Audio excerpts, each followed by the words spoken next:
Welcome friends, આજના વિડીયોમાં આપ સૌનું હાર્દિક સ્વાગત છે. મિત્રો, આજે આપણે ધોરણ 6 ઇંગ્લિશ વિષયમાં સેકન્ડ સેમિસ્ટરના જે લેટ્સ રીડ મોર ભાગ છે તેમાં પોએમ્સ 1 થી 3 એટલે કે 1, 2 અને 3 પોએમનો અભ્યાસ કરીશું. મિત્રો, અગાઉના વિડીયોમાં આપણે પ્રેયર્સ 1 થી 3 શીખી ગયા છીએ.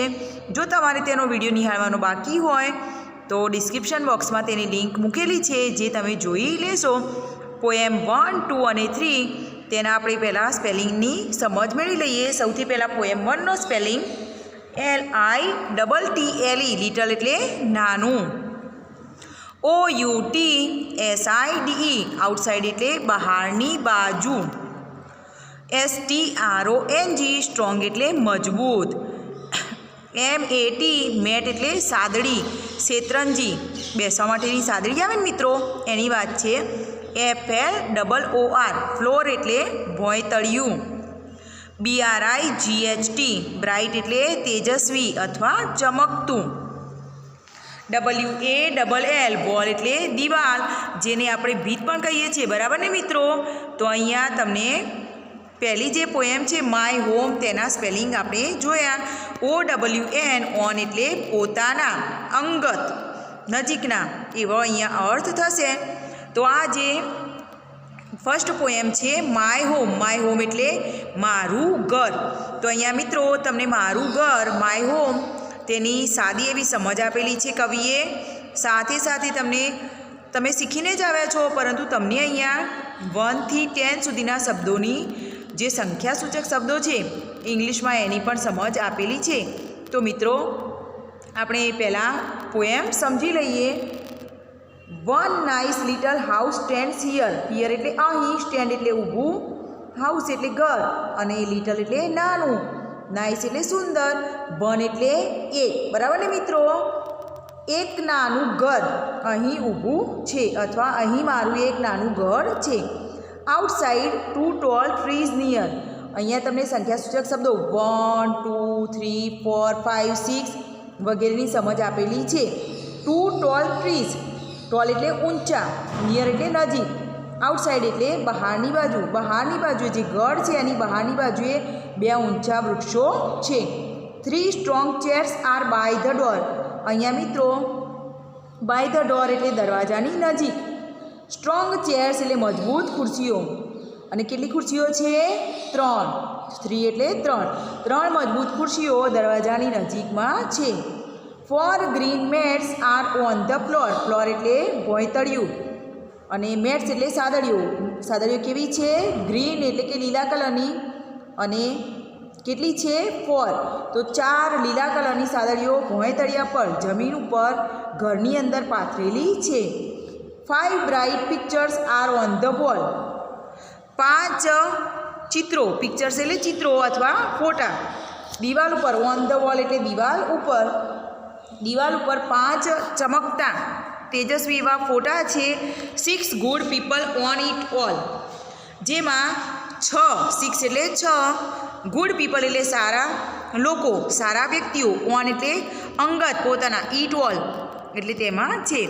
તો જે ચિત્રો લટકાવેલા છે, જે ફોટા લટકાવેલા છે દિવાલ પર, તેમાં પોતાના 6 વ્યક્તિઓ છે, એટલે કે ઘરના 6 સદસ્યના એમાં ચિત્રો આપેલા છે, ફોટા લગાવેલા છે. મિત્રો, આપણા ઘરમાં આપણા જ ફોટા હોય ને, તો એ રીતે અહીંયા માય હોમનું ડિસ્ક્રિપ્શન કરેલું છે, એનું ડિસ્ક્રાઇબ કરેલું છે, એનું વર્ણન કરેલું છે. તો આપણે તેને સમજવાનું રહેશે, બરાબર છે. તો આ એક પોએમ થઈ. એના પછીની સેકન્ડ પોએમ છે ધ નાઇટ સ્કાય. એના સ્પેલિંગ્સ આપણે જોઈ લઈએ. સ્પેલિંગ સમજી અને પછી તેની કવિતા સમજીએ. TOSHINE, ટુ શાઇન એટલે ચમકવું, પ્રકાશિત થવું. TOCOMEOUT, ટુ કમ આઉટ એટલે સામેલ થવું અથવા બહાર આવવું. TWILIGHT, ટ્વાઇલાઇટ એટલે સંધિકાળ અથવા સંધ્યાકાળ, સંધ્યાનો સમય. તમને ખ્યાલ છે મિત્રો, સંધ્યાનો સમય કોને કહેવાય? LINE, લાઇન એટલે હરોળ, રેખા. SKIES, સ્કાઈઝ એટલે આકાશ અથવા આસમાન. તમને થશે મિત્રો કે SKY સ્કાય એટલે આકાશ થાય, પરંતુ અહીંયા પોએમ એટલે કે કવિતા હોય તો એમાં કવિ એનો પ્રાસ બેસાડવા માટે અમુક શબ્દોનો અલગ રીતે ઉપયોગ કરતા હોય છે. તો અહીંયા સ્કાઈઝનો અર્થ આકાશ અથવા આસમાન, આભ, ગગન, વ્યોમ એવો થશે. તેના પછીનું છે WORLD વર્લ્ડ એટલે દુનિયા, વિશ્વ. QUIET ક્વાઇટ એટલે શાંત, નીરવ, એકદમ શાંત રીતે, બિલકુલ અવાજ ન હોય એ રીતે હોય તો એને ક્વાઇટ કહેવામાં આવે છે. તો હવે આપણે જોઈશું સેકન્ડ પોએમ, જેનું નામ છે ધ નાઇટ સ્કાય એટલે કે રાત્રિનું આકાશ. બરાબર, જેના પોએટ છે, પોએટ એટલે કવિ, જેના કવિનું નામ તમને છેલ્લે દર્શાવેલું જ છે ને મિત્રો, R.L. સ્ટીવન્સન. બરાબર છે, તો આ પણ આપણે યાદ રાખવાનું રહેશે. તો આપણે શબ્દશ પોએમને સમજી લઈએ. ઓલ ડે લોંગ બધા દિવસો લાંબા હોય છે. ધ સન શાઇન્સ બ્રાઇટ દિવસ લાંબો હોય છે અને આખા દિવસમાં સૂર્ય તેજસ્વીતાથી ચમકે છે. તમને ખ્યાલ છે ને મિત્રો, દિવસે સૂર્ય હોય અને રાત્રે શું હોય? ચંદ્ર સાથે શું હોય બીજું? તારા.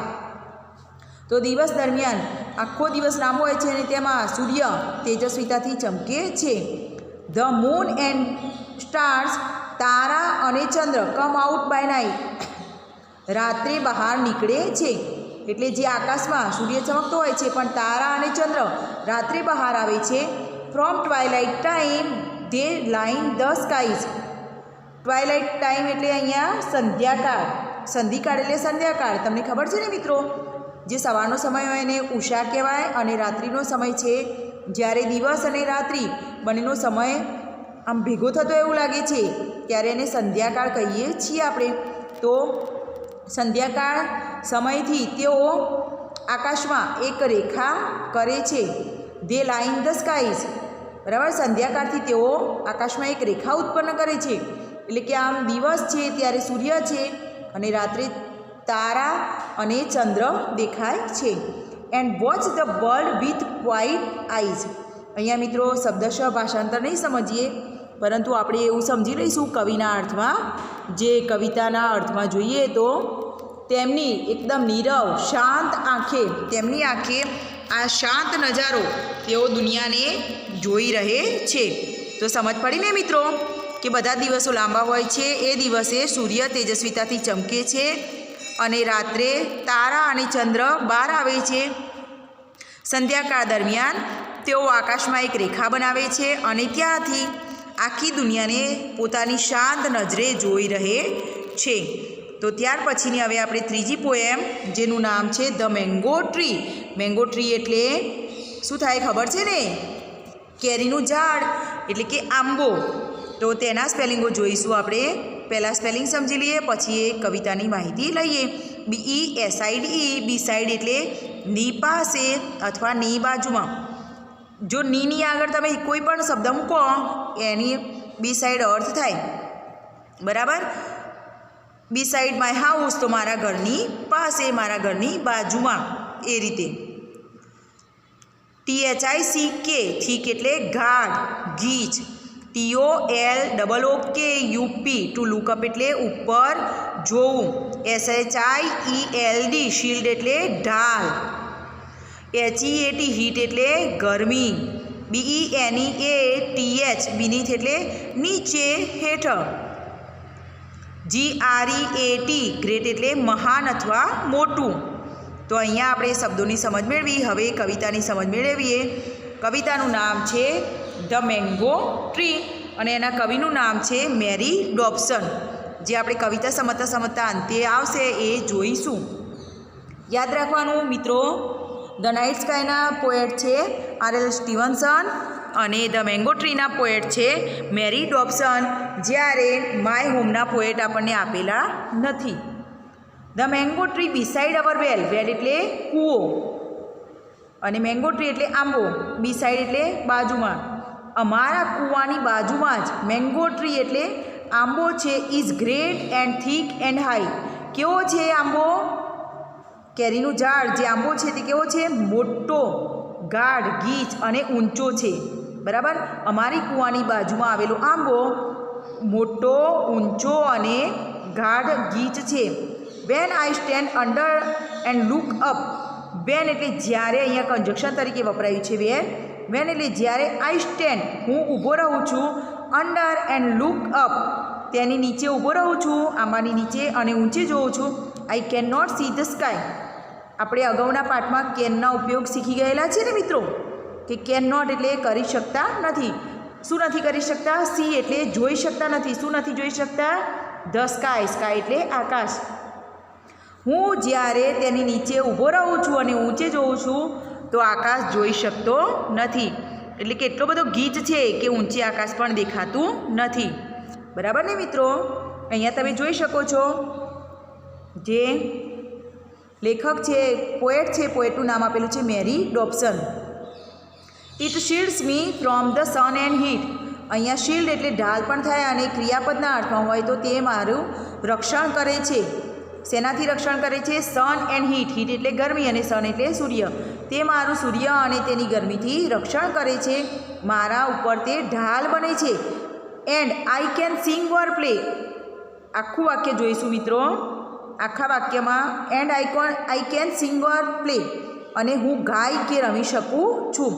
ઓર રીડ માય બુક્સ. કે ઓર એટલે કે અથવા, ઓર રીડ માય બુક્સ હું મારી પુસ્તકો વાંચી શકું છું. ઓર ઇટ ખાવું કે ખાઈ શકું છું. ઓર સ્લીપ કે ઊંઘી શકું છું. બીનીથ ઇટ ઓલ ધ ડે. બીનીથ એટલે નીચે, એની હેઠળ. બીનીથ ઇટ એટલે તેની હેઠળ, તેની નીચે. ઓલ ધ ડે એટલે આખો દિવસ. તો આ 4 લાઈનનું ગુજરાતી આ રીતે થશે. તે મારું સૂર્ય અને તેની ગરમીથી રક્ષણ કરે છે, કે જેથી અને તેથી હું તેની નીચે ગાઈ શકું છું, રમી શકું છું, મારી બુક વાંચી શકું છું, ખાઈ શકું છું કે ઊંઘી પણ શકું છું. તો આ રીતે મેંગો ટ્રી, આંબો, એમને સરસ મજાનું રક્ષણ પણ કરે છે અને સારા એવા ફળો પણ આપે છે, ઠંડક પણ આપે છે. તો અહીંયા એમના કૂવાની નજીક આવેલા મેંગો ટ્રીનું વર્ણન કરેલું છે. તો અહીંયા આપણી લેટ્સ રીડ મોરની 3 પોએમનો વિડીયો પૂરો કરીએ છીએ. જો તમને આજનો વિડીયો પસંદ આવ્યો હોય તો તેને લાઇક અને શેર કરશો, અને હજુ પણ મારી સાથે અભ્યાસને લગતા વિડીયોમાં જોડાવા માગતા હોય તો મારી ચેનલને સબસ્ક્રાઈબ કરશો. સાથે પાસે રહેલા બેલ આઇકનને પ્રેસ કરશો કે જેથી અમારા નવીન વિડીયોની નોટિફિકેશન તમને મળતી રહે. એ સાથે વિરામ લઉં છું. Good bye.